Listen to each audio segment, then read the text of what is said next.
गृह मंत्री रहेंगे, गृह मंत्री आप किसी अल्पसंख्यक को बनाइए, तुरंत लागू करो। इसके लिए तो सबसे पहले इस्तीफा इसलिए दो कि तुम 35 साल से हाथ मार रहे थे। हमने ये नहीं कहा है कि तेजस्वी यादव अच्छे हैं, खराब हैं, ज्ञानी हैं, मूर्ख। हमने ये कहा कि उनकी पहचान बस इतनी है कि वो लालू यादव के लड़के। 9वीं फेल है, अगर नहीं है तो बता दें कैमरे पर कि नहीं है भाई, हम PhD किए हुए हैं। तो सम्राट चौधरी के बारे में भी रोको। सम्राट चौधरी की क्या हैसियत है भाई?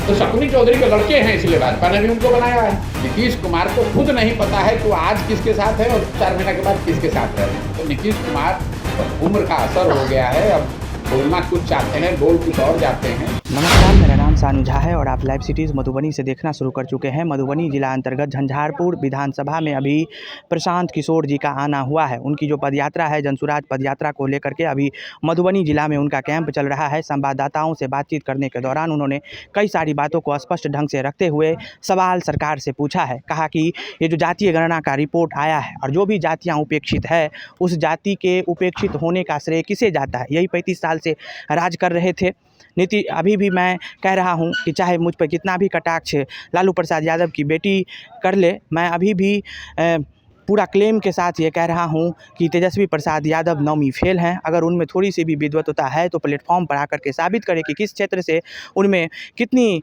उन्होंने ख्याति बटोरा है। वो सिर्फ लालू प्रसाद यादव के पुत्र हैं। इसके अतिरिक्त सम्राट चौधरी पर भी उन्होंने कहा कि चाहे किसी की भी सरकार हो, उनके पिताजी मंत्री रहे हैं, विधायक रहे हैं और इसी के तर्ज पर, इसी के तहत उन्हें भी तमाम सरकारों में सम्राट चौधरी को भी मंत्री मिला है, मंत्री पद मिला है, बीजेपी के प्रदेश अध्यक्ष हैं।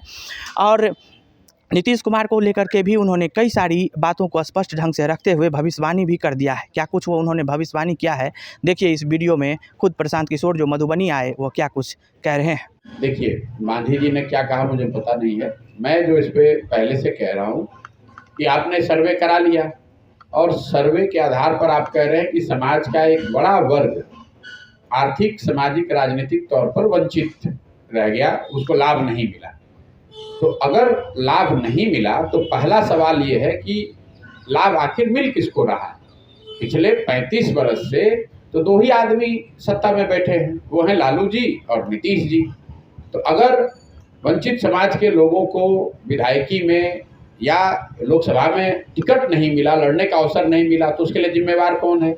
भाजपा, JDU और RJD। तो इन तीनों दलों को पहले ये घोषणा करना चाहिए कि कितने लोगों को वंचित समाज से उन्होंने अभी तक विधायक का, सांसद का टिकट दिया है।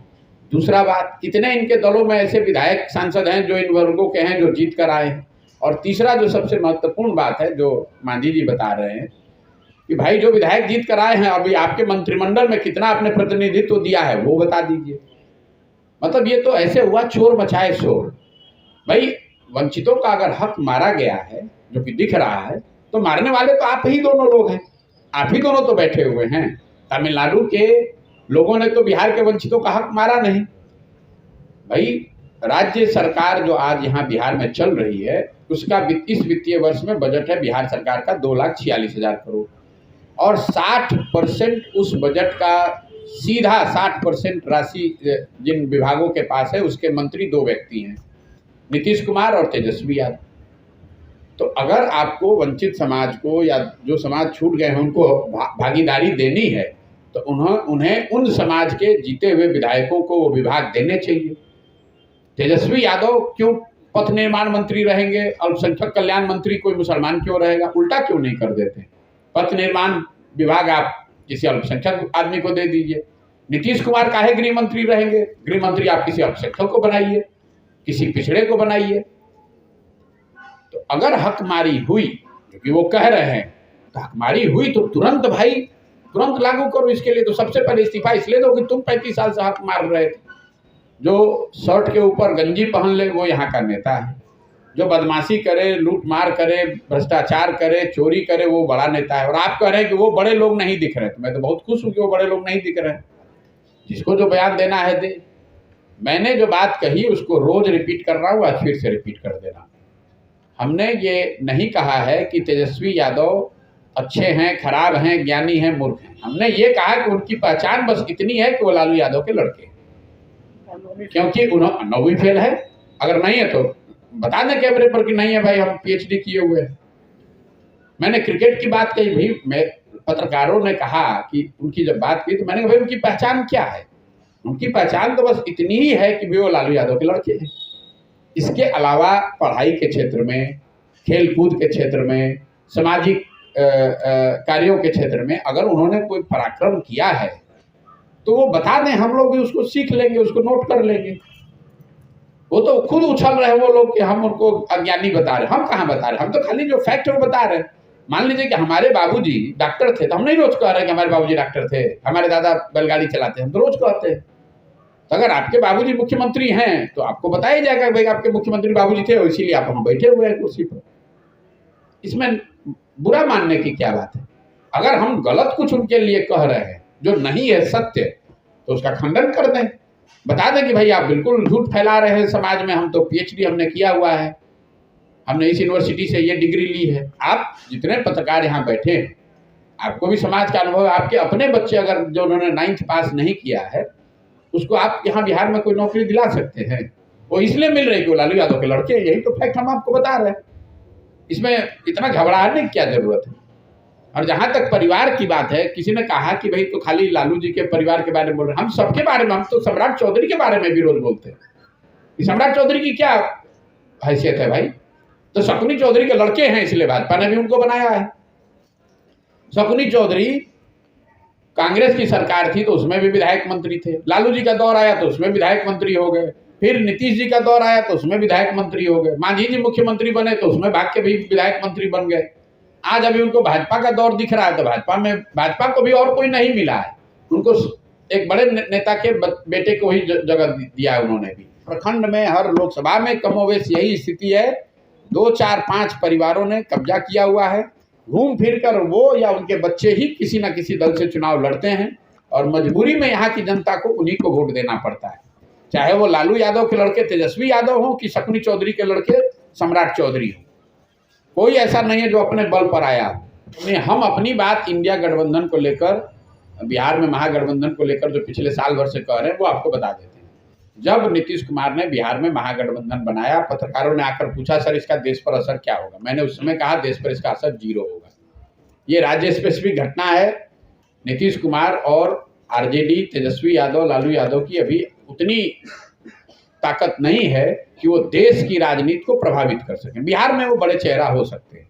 दूसरा बात, जब इंडिया अलायंस बना तब मैंने कहा कि नेताओं के एक साथ मिलने से, चाय पीने से, प्रेस वार्ता करने से देशव्यापी माहौल नहीं बन सकता है। ये ठीक बात है, अगर सब दल एक साथ आते हुए दिखेंगे, नेता साथ में आते हुए दिखेंगे तो आपको लगेगा कि कुछ मजबूत चीज बन रहा है। और इंडिया अलायंस ने किया क्या अभी तक? पिछले 6 महीनों में उन्होंने अपना नाम यूपीए से बदलकर इंडिया कर लिया, और वो नाम अगर अच्छा किया तो उसका फायदा भी मिला। इतनी चर्चा हो रही है देश भर में भाई इंडिया अलायंस, इंडिया अलायंस, लेकिन नाम बदलने के बाद उन्होंने क्या किया? अभी तक ना संयोजक बनाया, ना चेहरा बनाया, ना कोई नैरेटिव बनाया, एक बैठक, एक रैली तक नहीं कर पाए पिछले। और हम कहाँ बोल रहे हैं? अब तो नीतीश कुमार खुद बोल रहे हैं कि कांग्रेस सीरियस नहीं है। अखिलेश यादव उत्तर प्रदेश से बोल रहे हैं कि भैया ये लोग तो ये काम नहीं चलने वाला है। अभी आपने किसी का नाम लिया, तो ये हम नहीं बता रहे हैं, तो आपको ये बताना चाहिए कि भाई प्रशांत जी, जो आप इंडिया अलायंस के विषय में पहले कह रहे थे वो होता हुआ दिख रहा है। क्योंकि उस अलायंस को बनाने वाले जो लोग हैं उन्होंने ना कोई समझ दिखाई, ना कुछ उनकी सोच है, ना कोई प्रयास है। एक साथ बैठ गए, चाय पानी पी लिया, प्रेस में वार्ता कर लिया, उससे क्या हो जाएगा? और जो लोग ये बताते हैं कि दलों के एक साथ आने से चुनाव जीता जा सकता है, उनका ये भ्रम है। कुछ लोग आपको उदाहरण देगा कि देखिए इंदिरा जी को सब दल मिलकर 77 में हरा दिया। भाई आप मूर्ख हैं। इंदिरा जी को दलों के साथ आने से नहीं हराया गया। इंदिरा गांधी को अगर 77 का जेपी का आंदोलन नहीं होता, इमरजेंसी नहीं होता, तो सारे दल आकर इंदिरा जी को हरा देते। पहले इमरजेंसी हुआ, 77 का आंदोलन हुआ, उसके बाद दल साथ आए, तब उसको राजनीतिक सफलता मिली। पहले बोफोर्स के मुद्दे पर वीपी सिंह ने देशव्यापी अभियान चलाया, जनमोर्चा बनाया, फिर उसके साथ सारे दल जुड़े, तब राजीव गांधी हारे। ऐसा नहीं है कि आप खाली दल बना लीजिएगा और जनता आपके साथ खड़ी हो जाएगी, आपको वोट दे देगी। नीतीश कुमार जी की जो ताकत है वो बिहार में राजनीतिक ताकत, राजनीतिक पारी करीब करीब अब खात्मे पर है। उसको आप ज़्यादा भाव मत दीजिए। नीतीश कुमार किधर हैं और किधर रहेंगे उनको खुद नहीं पता है। नीतीश कुमार को खुद नहीं पता है कि वो आज किसके साथ है और 4 महीने के बाद किसके साथ रहेंगे। आज किसको ज्ञानी बता रहे हैं, कल उसको मूर्ख बताने लगेंगे। आज जिसको देश का राज्य का भविष्य बताएंगे उसी को कल गाली देने लगेंगे। तो नीतीश कुमार पर उम्र का असर हो गया है, अब बोलना कुछ चाहते हैं, बोल कुछ और जाते हैं। 2-4-5 महीना बचा हुआ है, अपना लोकसभा का चुनाव हो जाने दीजिए, उसके बाद जदयू के विघटन का दौर शुरू होगा और साथ ही नीतीश कुमार के राजनीति का पटाक्षेप होगा।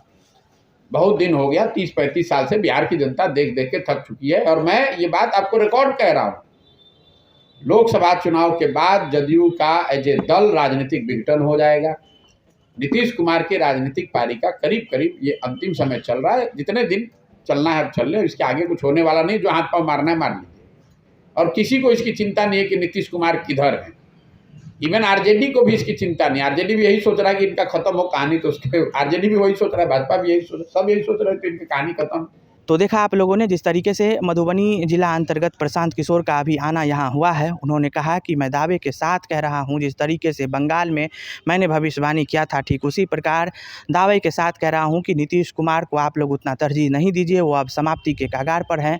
अगर लोकसभा चुनाव खत्म होता है तो इस चुनाव में लोकसभा चुनाव को खत्म होते होते नीतीश कुमार की पार्टी का भी खात्मा सुनिश्चित है। ऐसे ही तमाम छोटे बड़े खबरों को लाइव सिटीज़ पर देखते रहें। तत्काल के लिए दीजिए इजाज़त। नमस्कार, धन्यवाद।